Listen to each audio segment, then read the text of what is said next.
harmony and happiness, he is making the world a better place.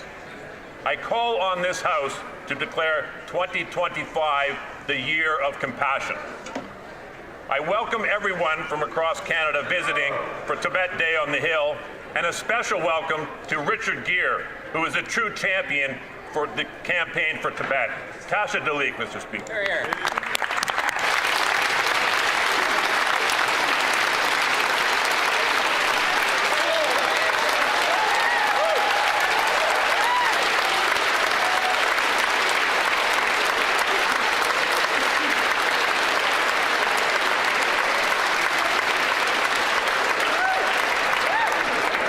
Questions. Questions orales. The Honourable Leader of the Opposition.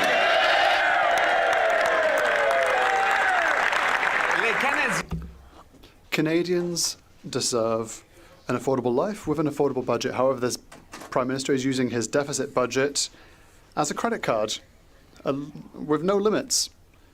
And there are therefore surges in housing, groceries and taxes.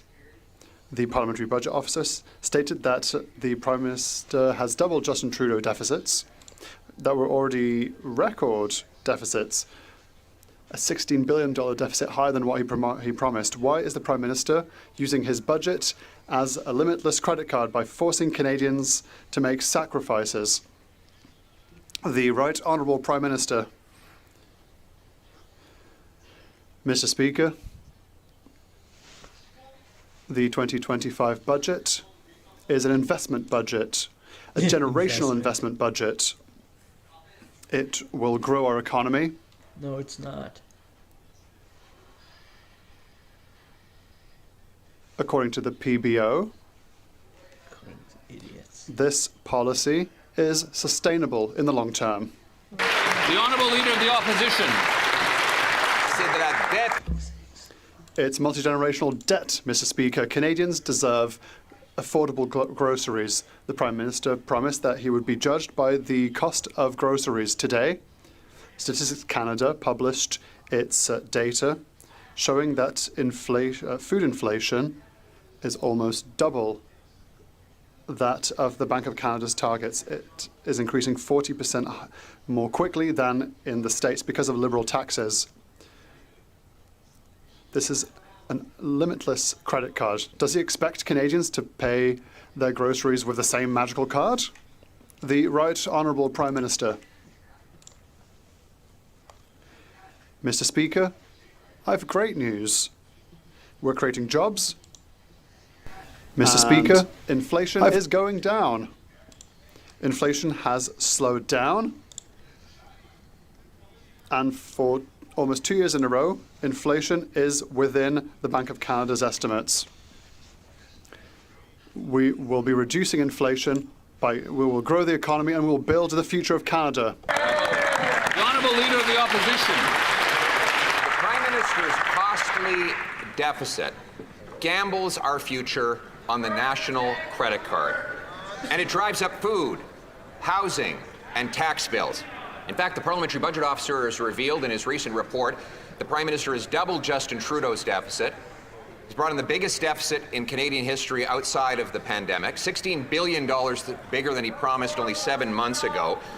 Why isn't the Prime Minister breaking his word and forcing Canadians to pay higher inflation today and higher taxes tomorrow for his costly credit card budget? The Right Honourable Prime Minister. Mr. Speaker, today is a good day. Inflation is down 2.2%. It's for almost 2 years it's running within the Bank of Canada's target. Mr. Speaker, today this is a good month. Unemployment is down again. Jobs are up again. Mr. Speaker, today is a historic day. The Leader of the Opposition and his colleagues have an opportunity to vote for generational investment to build. The Honourable Leader of the Opposition. Maybe it's a good day for him and his Brookfield buddies who are dodging their tax bills, but it's a terrible day for the Canadian people stuck paying paying record-high grocery bills. In fact, the Prime Minister said he'd be judged by prices at the grocery store. Today, Statistics Canada revealed that grocery price inflation is almost double the Bank of Canada's target, rising 40% faster in Canada than in the United States of America. The direct result of the Liberal industrial carbon tax on farmers, the food packaging tax, the fuel standard tax. The Prime Minister puts his budget on the national credit card. Does he expect Canadians to pay their groceries the same way? The Right Honourable Prime Minister. Mr. Speaker, the rate of inflation is down. Mr. Speaker, job creation is up. Mr. Speaker, ambition and confidence in this country is sky high. We believe in Canada. We are investing in Canada. Yes. Today is the opportunity for every member of this House to join us. The Honourable Leader of the Opposition. He's not investing in Canada. He's dodging his taxes by putting his money outside of Canada, while the Canadian people cannot afford to eat, heat, or house themselves. Inflation is now nearly twice the target when it comes to the measurement of food, rising 40% faster in this country than south of the border. We have 100% more people lined up at food banks than in 2019 as the Prime Minister continues to raise taxes on farmers and on food packaging. So once again, the Prime Minister thinks he can put his budget on a limitless credit card. Does he really expect Canadians are going to buy groceries the same way? The Right Honourable Prime Minister. Mr. Speaker, again this month, just as it was last month, just as it has been every month when I've been Prime Minister, Canadian wages have grown faster than the rate of inflation. Canadians are getting ahead. We are creating jobs despite the attack on this economy by the Americans, despite by the obstruction of the opposition. This is an opportunity to build our country. The vote is today. Stand up and be counted.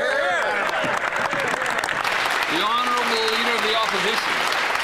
The Prime Minister was right by Surrey the other day handing out tax dollars and donuts in a photo op, but refused to take questions on the 330% increase in extortion that Liberals caused with soft-on-crime laws and open border policies. They've allowed extortionists out of prison by eliminating mandatory prison sentences, and they've allowed foreign gangsters to have visitor visas to kill our people in the streets. Why is it that he had time when he was near Surrey to hand out donuts, but not to stand up and protect Canadians against extortion? The Right Honourable Prime Minister. Mr. Speaker, there's an opportunity to stand up and protect Canadians against extortion, against home invasion, against gun crime, against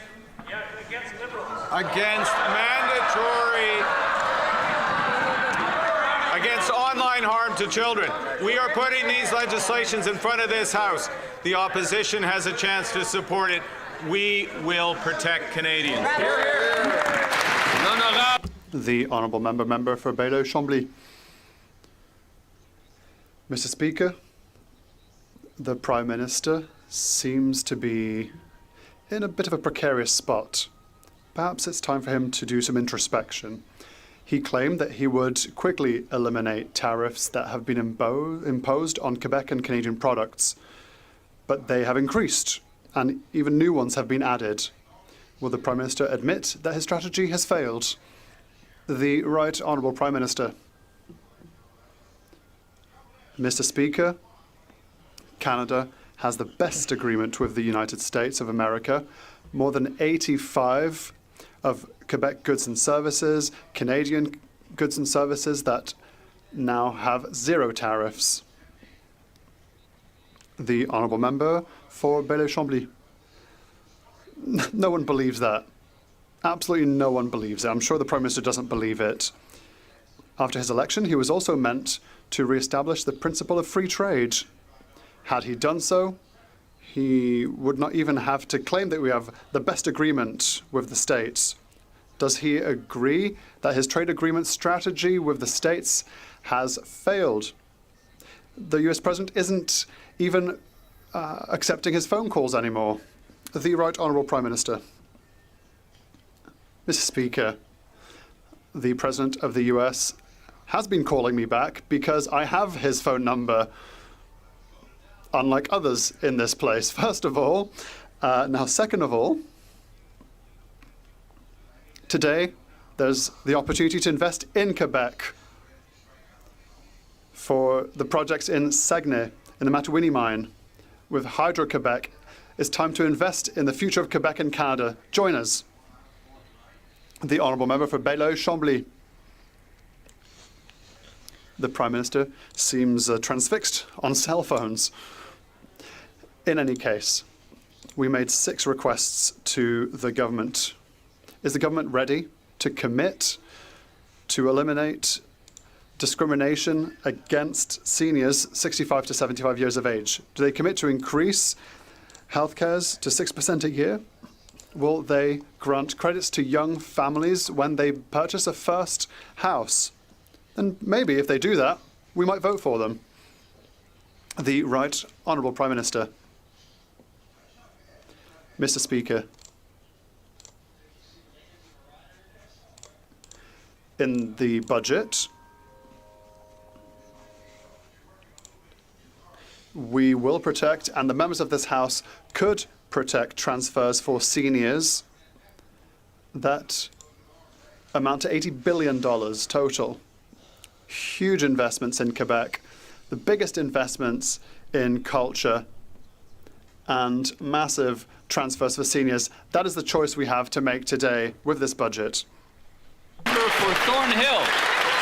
Spiraling out of control, and they'll do anything to keep Canadians from noticing. Parliament's budget watchdog has found that the Prime Minister is using fiscal tricks just to hide how much money is being wasted here in Ottawa. He says there's a less than 10% chance that the Liberals will meet their own spending targets, the same targets they've blown through again and again.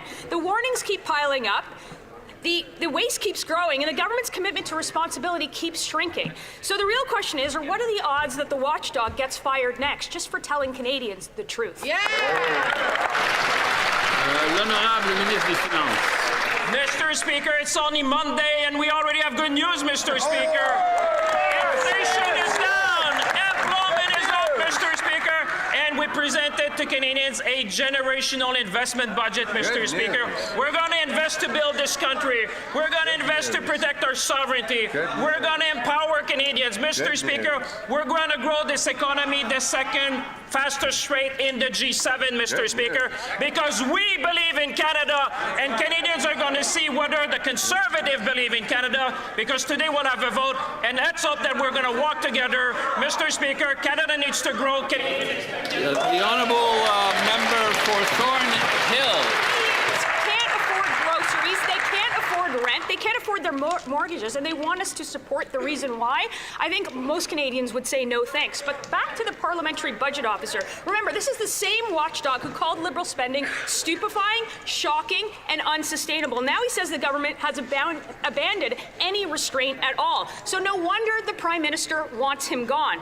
How many more watchdogs, how many more damning reports will it take for this government to stop maxing out the credit card with their reckless spending?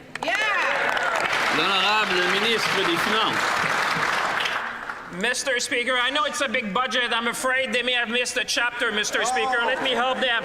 Someone told Kevin Page, Mr. Speaker, we serve our nation, and I quote, "We need to focus on economic growth. We need capital investment to boost innovation, improve our infrastructure, and diversify our trade. We live in dangerous times, and we must meet our NATO spending target." I believe Parliament should approve the budget plan, Mr. Speaker. That's the word of a former parliamentary budget officer, Mr. Speaker. We believe in Canada, and let's hope and let's see if the Conservative will support Canadians. The honourable member for Newmarket Aurora. The parliamentary budget officer rang the alarm on Friday. He tells Canadians there's just a 7.5% chance that this Prime Minister meets his own fiscal promise. The Liberals have twisted definitions so badly, he now recommends an independent expert body to police the numbers, as he uncovered a $94 billion reallocation in the budget. And what is the Liberals' response? Not a correction. but an effort to silence the watchdog. Replace the referee rather than play by the rules. Will the Prime Minister tell Canadians why anyone should trust his fiscal rules when he has no intention of keeping them? The Honourable Minister of Jobs and Families.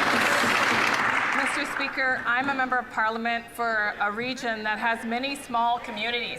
And I can tell you those small communities all across Northern Ontario are looking forward to the investments this budget makes in small and rural community infrastructure, in projects like the Crawford Mine just outside of Timmins that's going to create thousands of jobs, Mr. Speaker.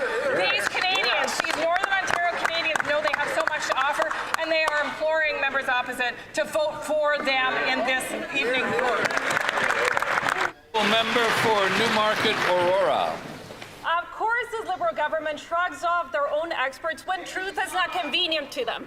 One day after the budget drop, Fitch credit ratings rang another alarm, warning that the Liberals' reckless spending is eroding Canada's finances and putting pressure on our credit rating. Budget 2025 blows the deficit up to $80 billion and pushes our general deficit far above the AA credit rating median. They also remind us that the Liberals have a strong track record of breaking every fiscal anchor that they set. How many more fiscal watchdogs need to blow the whistle before this Prime Minister reins in his reckless spending? The Honourable Minister of Jobs and Families.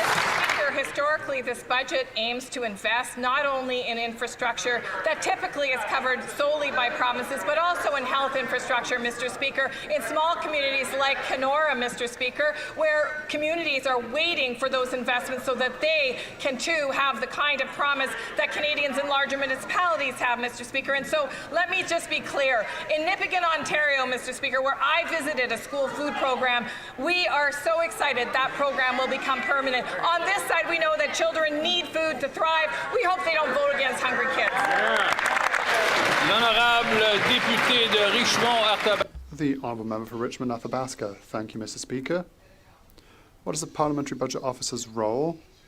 He has a clear role in the federal government's transparency. He provides to MPs an independent analysis that is non-partisan on the state of public finances. What did he have to say about the Liberal budget? Investment being misinterpreted. The government will not be able to respect its fiscal targets to reduce the debt to GDP ratio. Are they going to agree with this conclusion, or are they looking to fire the minister, the PBO? Merci, Monsieur le Président. Thank you, Mr. Speaker. We have an ambitious alternative, and that's Budget 2025 with the best fiscal situation in the G7, the lowest debt to GDP ratio in the G7 countries. We'll also invest in infrastructure to modernize our infrastructures here in Canada, projects to build our country, with various major projects, including Davis in Quebec, with the broadening of the Saguenay shipyard. That is Budget 2025 to build Quebec and Canada's economies. The Honourable Member for Charlebourg-Haute-Saint-Charles. Mr. Speaker, the Liberals are always quick to quote experts, but only when it suits them. But here we have the Fitch rating agency, which gives the government its credit scores. It says that the federal finances are a real disaster, but the Liberals have turned a deaf ear. Even the Parliamentary Budget Officer last week sounded the alarm, saying that government spending is unsustainable and shocking. How many more reports from our experts are needed for the Prime Minister to realise that he needs to end his irresponsible spending? The Honourable Minister. Let us be clear. Canada's fiscal situation is enviable. AAA rating, lowest G7 debt to GDP ratio, and they're getting ready to vote against. They are voting against a 20% increase in salary for Valcartier troops. They're going to vote against our troops and the armed forces. How can they vote against this? The Honourable Member for Charlebourg-Saint-Charles. Mr. Speaker, we'll always agree with what works. What doesn't work is this government, and it's been dysfunctional for the last 10 years. The Parliamentary Budget Officer did a transparent analysis and said that there is less than a 10% chance that the government will remain within its deficit targets. So we know it won't work, Mr. Speaker. And on top of this, the government just posted a job advertisement for the position of PBO. Why? Is it because the current one isn't going in their direction? The Honourable Minister for National Defence. Mr. Speaker, Budget 2025 has generational investments that seek to rebuild, rearm and reinvest in the Canadian Armed Forces. There was a historic $2 billion envelope for salaries, which will help over 90,000 members of the armed forces and their family. Of all branches, there have been salary increases costed at 20% last year. I call upon everyone to support our forces for a strong Canada. The Honourable Member for Mirabel. Mr. Speaker, it's been confirmed by the Parliamentary Budget Officer Liberal deficits announced in this budget are twice as large as announced because the government is disguising expenditures as investments. I quote the Director, the Parliamentary Budget Officer, the government definition of capital investments is too broad. He even suggests that this subjective definition should be reviewed by independent experts. If Justin Trudeau had used this method, he would have achieved budget balance every other year, and we would have accused him of austerity. In short, it's a sham. Why are the Liberals hiding the real figures from Quebecers? The Honourable Minister for Finance. I'm happy to see that there is smiling among the Bloc MPs. Why? Because there's so much great news for them in the budget. Bloc MPs can go to the Ile de la Madeleine to announce an airport. If they can be there, I'm sure they'll be here for the vote, because I know the people from the Ile de la Madeleine. They watch TV and they will watch the vote this evening. Mr. Speaker, there's even more good news. The port of Saguenay, the Contrecoeur project, many projects that will strengthen Quebec and will invest in healthcare infrastructure. This is a budget that meets Quebecers' expectations. Will the Bloc be for or against? The Honourable Member for Mirabel. Mr. Speaker, the Parliamentary Budget Officer hasn't had a drink of the Liberal budget Kool-Aid. That's normal because it's his mandate to provide non-partisan analysis, and that's precisely why the Liberals want to replace him. They've issued a call for applications to find a permanent replacement who demonstrates, and I quote, tact and discretion. Tact and discretion, Mr. Speaker. They want a discreet PBO, Mr. Speaker, who will apologise for his words before speaking. They might as well ask him to join the Liberal Party. Are they going to do what they did with judges and recruit the next PBO from the Liberal Party? The Honourable Minister for Industry. Mr. Speaker, the reality is that we're not stopping there. So I'm going to add to what my colleague said. My colleague across the way comes from Mirabel. He knows that aerospace is important, so I'm sure that he will defend it with the same fire that he has shown today. He will defend our investments in aerospace, because if he votes against the budget, he votes against the people of Mirabel who are working in aerospace. He'll also vote against infrastructure and health that are so important for Quebecers. The Honourable Member for Kildonan St. Paul. Mr. Speaker, the Prime Minister is claiming his massive new deficit spending is an investment in the economy, but Canadians have heard this promise before. In fact, for 10 years under Justin Trudeau, who doubled the national debt, and the results were productivity flatlined, investment collapsed, and business competitiveness fell behind the U.S., which means lower wages and less opportunities for our workers. And now Canadians are hearing that same failed promise from this Prime Minister, who will add $300 billion of new debt over the next 2 years, Mr. Speaker. So why is the Prime Minister repeating a decade of failed Liberal spending promises? What are workers going to get out of it, Mr. Speaker? What is he promising them? The Honourable Secretary of State for Labour. Mr. Speaker, what we're promising is the largest infrastructure investment in Canadian history. This will create thousands of good jobs in the skilled trades, Mr. Speaker. Don't take my word for it. Iron Workers of Canada said, when Canada builds, Canadians work. LiUNA Western Canada said this budget will create thousands of great paying union jobs in Western Canada. The Union of Operating Engineers said this budget's a nation-building project representing an important opportunity for workers across Canada. And the Carpenters Regional Council said billions in infrastructure and housing investments have the potential to create tens of thousands of good-paying jobs. Mr. Speaker, why would the Conservatives vote against it? The Honourable Member for Kildonan St. Paul. Mr. Speaker, the Liberals keep insisting that more deficit spending will strengthen our economy, but the data says quite the opposite. Despite doubling the national debt and promising Canadians it was an investment, after 10 years, Canada ranks well below the average in the world's advanced economies in productivity and business research and development investment, which again means lower wages for our workers. And now the budget watchdog is warning that the budget abandons the fiscal anchors that we need to protect our long-term sustainability. So why are the Liberals weakening our fiscal anchors when a decade of their reckless spending failed to deliver any results for our Canadian workers? The Honourable Secretary of State for Seniors. They say they are fighting for youth, but they plan to vote against a national school food program. They say they are fighting for families, but they plan to vote against a middle income tax cut.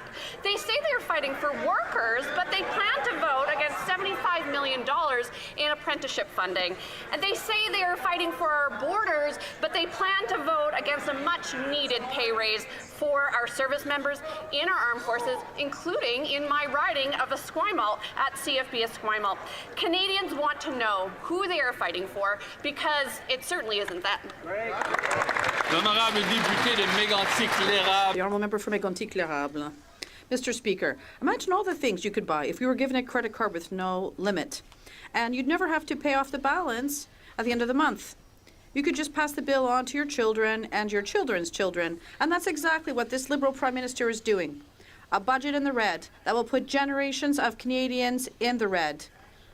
And there's no such thing as such a credit card like this, except for the Liberals. Well, the Liberals heed the warnings of the Fitch rating agency, which says that the federal finances are at a high risk of further deterioration. With this unaffordable budget, it'll increase the cost of living for everyone. The Honourable Minister. Thank you very much, Mr. Speaker. In the budget, I'd like to correct things. There's a tax cut of $800 per family for an average Canadian, and it's a pay increase, unprecedented one, for the men and women of the Canadian Armed Forces.